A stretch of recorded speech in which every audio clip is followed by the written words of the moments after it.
네, 오늘 이렇게 노동일위원이 준비한 갈등보다 통합이 필요할 때 이 주제를 좀 더 깊이 있게 다뤄보기 위해서 오늘 특별히 모신 분이 있습니다. 영상으로 먼저 만나보시죠.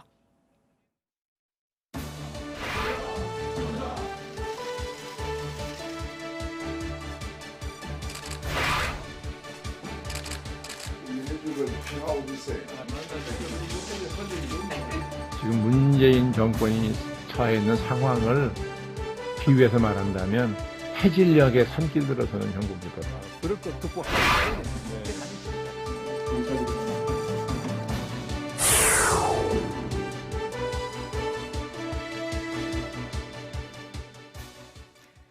네, 오늘 세대 공감 특별 손님 윤여준 전 환경부 장관 나오셨습니다. 안녕하세요. 네, 안녕하세요. 반갑습니다. 네.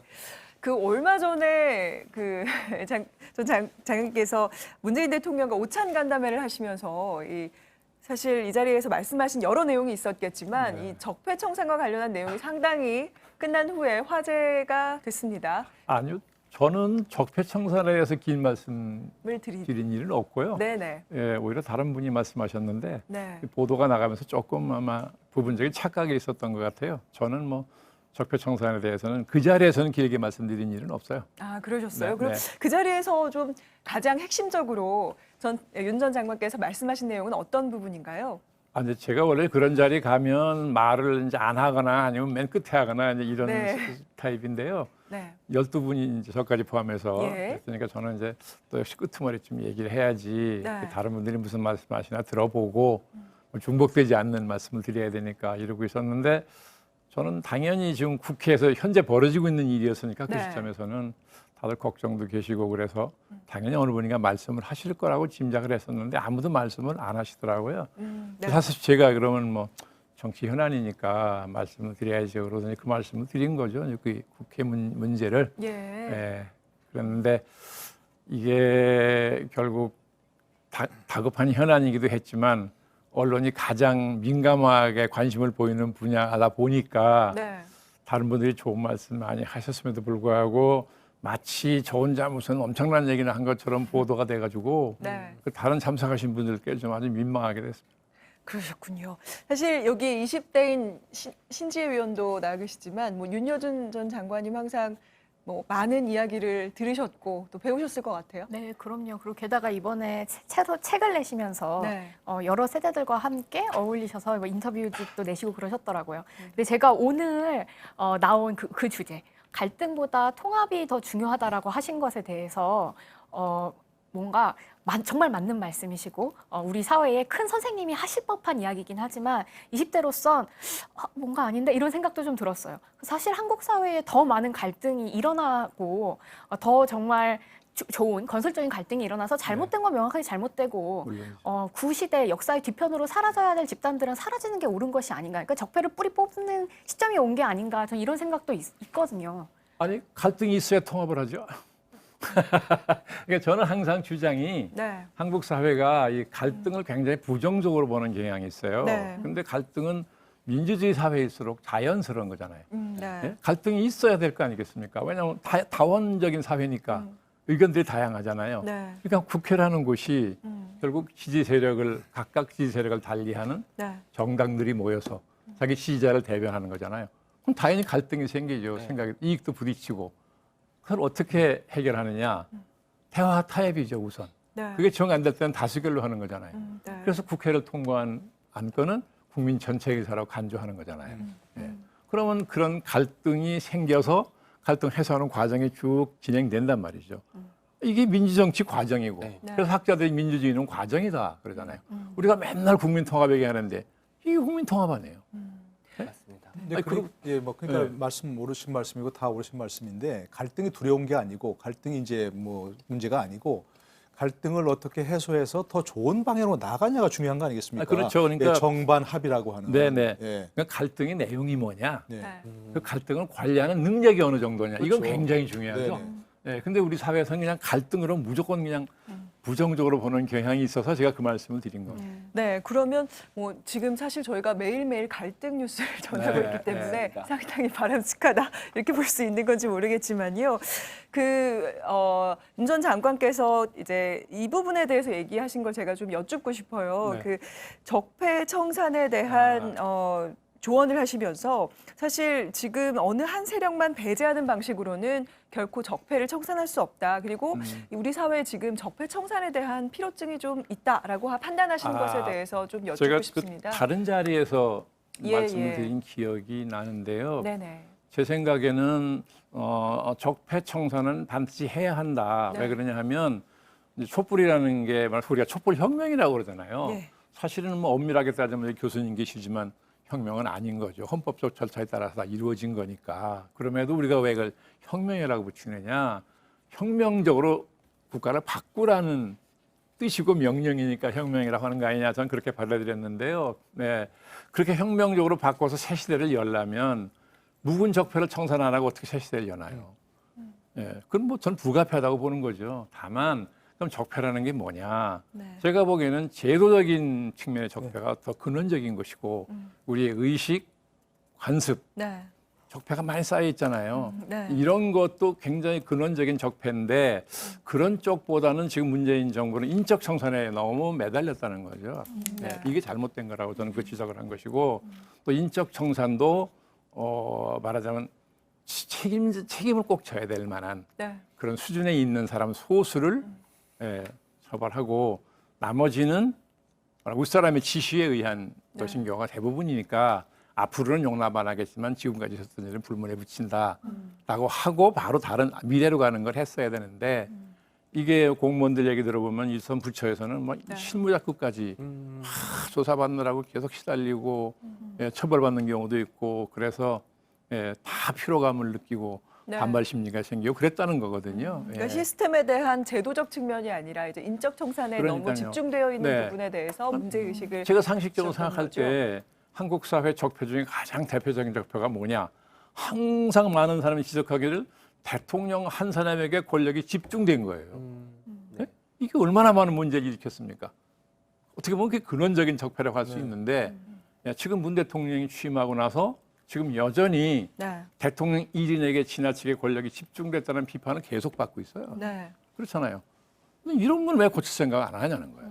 안 하냐면 그런 뜻으로 제가 얘기를 한 거예요. 네. 적폐라는 근데- 것이 지금까지 쌓여온 패단이잖아요. 네, 그런데 그런 이제 아까 말씀하신 것처럼 제도나 의식 차원의 적폐가 있을 수 있고 또 인적 적폐가 있을 수 있는데 인물들에 대해서 이제 그렇게 이제 그걸 발견하고 비판을 하고 처벌을 내리는 게 사실상 겉으로 보기에는 아 일을 하고 있구나. 적폐청산이 진행 중이구나 하는 게 있어서 지금 이렇게 이 정부는 그렇게 계속 밀고 나가는 것 같으신지 여쭙고 싶네요. 글쎄 왜 그런지까지는 제가 뭐 설명할 만한 제가 아는 건 없는데 처음부터 문제의식이 이게 사람의 문제라고 네. 봤을 수 있는 거죠. 이게 되게 어떤 원인을 규명할 때 이게 환경적 요인이냐 제도적 요인이냐 행위자 요인이냐 되게 크게 세 가지로 나눠보잖아요.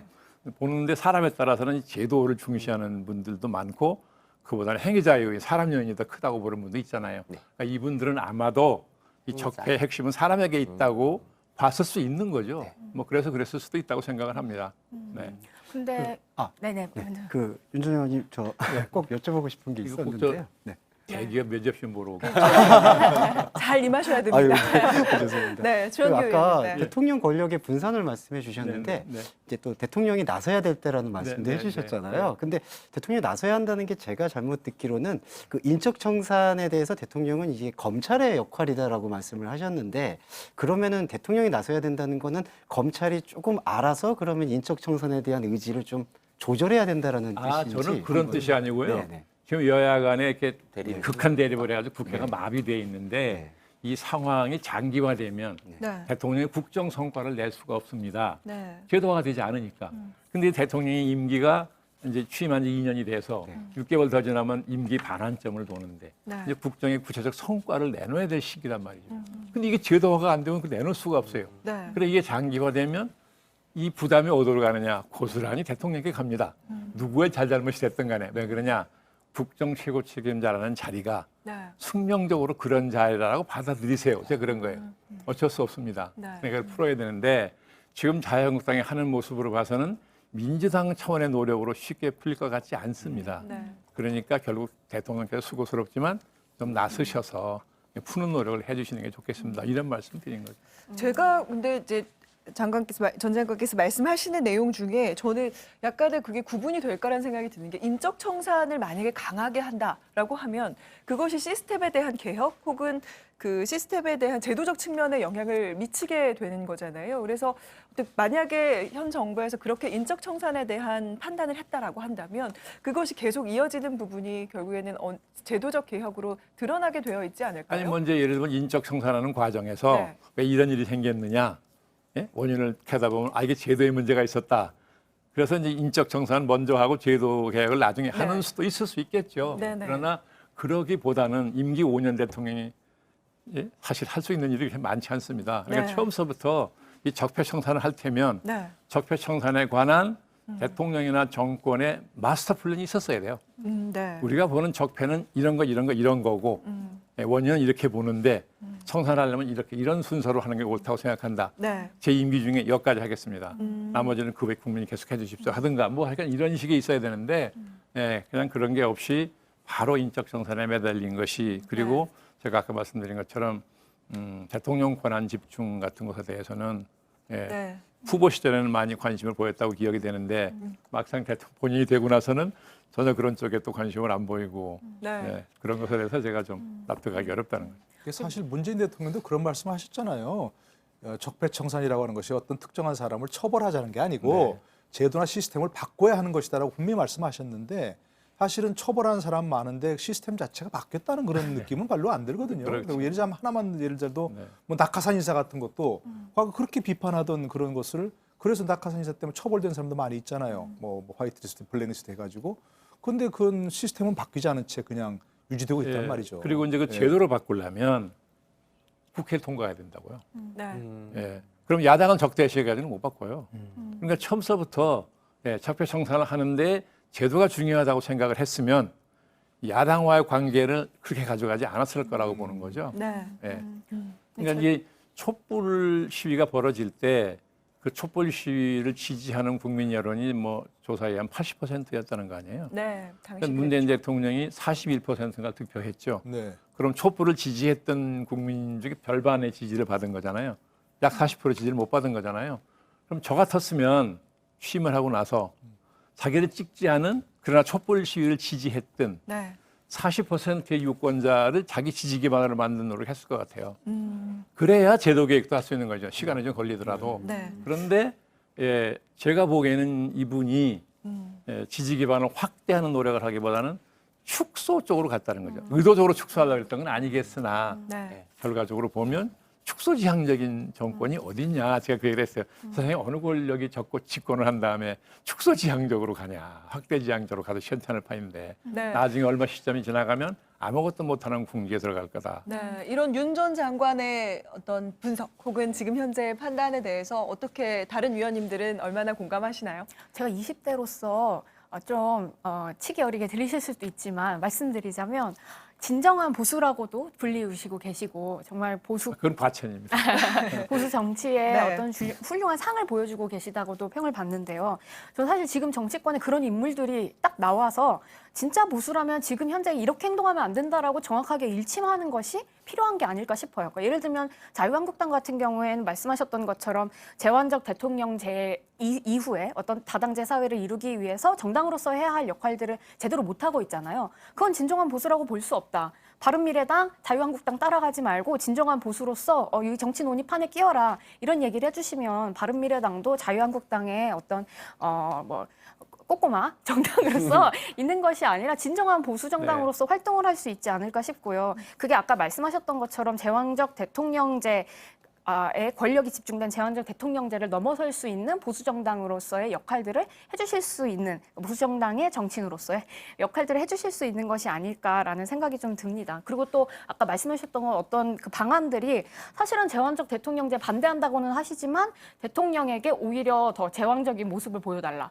어떤 권력자의 최고 권력자로서의 모습을 보여서 여당이든 야당이든 모두 다 끌어안아라. 통합을 강제 통합 같은 것들을 요구하시는 게 아닐까 이런 생각도 저는 들었어요. 아니, 국정의 최고 책임자니까요, 대통령이라는 자리가. 예, 그리고 민주주의라는 게 대화 절충 없이는 작동이 안 되는 제도잖아요. 예, 그러니까 대통령 국정의 최고 책임자이시니까 야당을 국정의 동반자로 인정하느냐 안 하느냐 이게 굉장히 중요한 하나의 그 갈등의 선이었죠. 민주화 시절은 특히 김영삼 대통령이나 김대중 대통령 전 대통령이 이제 야당 총재로 투쟁하실 때 항상 하는 얘기가 대통령 향해서 왜 야당을 국정의 동반자로 인정하지 않느냐. 이 굉장히 강력히 많은 되풀이 지적을 하셨어요. 네. 그런데 참 아이러니컬하게도 그분들이 대통령이 되신 후에 네. 야당으로부터 똑같은 지적을 받았어요. 왜 야당을 국정의 동반자로 인정하지 않느냐. 이 역설적이잖아요. 네. 예. 그러니까 저는 문재인 대통령 같은 경우도 처음서부터 야당을 야당에 밉든 곱든 유능하든 무능하든 네. 예, 어쨌든 국정의 동반자다. 또 국회의석의 3분의 1 이상을 가진 정당이에요. 그거 하는 지지 국민이 있다는 뜻이잖아요. 그걸 존중하는 뜻에서라도 예, 대화하고 포용하고 하는 이런 노력을 했어야 되는데 네. 또한 뭐 적폐청산에 매달리다 그랬을 거라고 짐작은 하지만 그런 쪽의 노력이 예, 좀 소홀했다 보니까 이 악화된 거 아니냐 네. 그런 생각입니다. 결국 이 소통을 네. 하는 부분에 대한 중요성을 맞아요. 말씀을 해주시고 계신데요. 그래서 저희가 처음에 잠깐 소개를 해드렸고 또 지금 그 가지고 나오셨어요. 이 책이요? 잡지를. 네. 네네네. 이 잡지에 대해서 그러니까 함께 30대의 청년들과 참관을 하셨다고요? 네, 뭐 그런 셈인데요. 네네. 이게 뭐 한번 보여주세요. 형식은 예. 형식은 잡지는 잡지입니다. 네, 주시는 건가요? 제가 보여드리겠습니다. 네, 이런 잡지를 지금 이게 이게 잡지인가요? 네, 책같이 네. 생겼네요. 이게 이제 네. 책 같은 잡지인 아, 예, 예, 거죠. 예. 이게 인터뷰만 한. 인터뷰 네, 잡지입니다. 예, 예, 예. 어떻게 해서 네, 이렇게 이 잡지를 이렇게 하시게 됐는지 어떤 의미로 아이고. 시작하게 되셨는지가 아, 궁금합니다. 예. 전부 흑백으로 돼 있네. 제가 꼭 한 2010년도인가 그 테드 서울 예, 예. 테드가 열렸는데 네.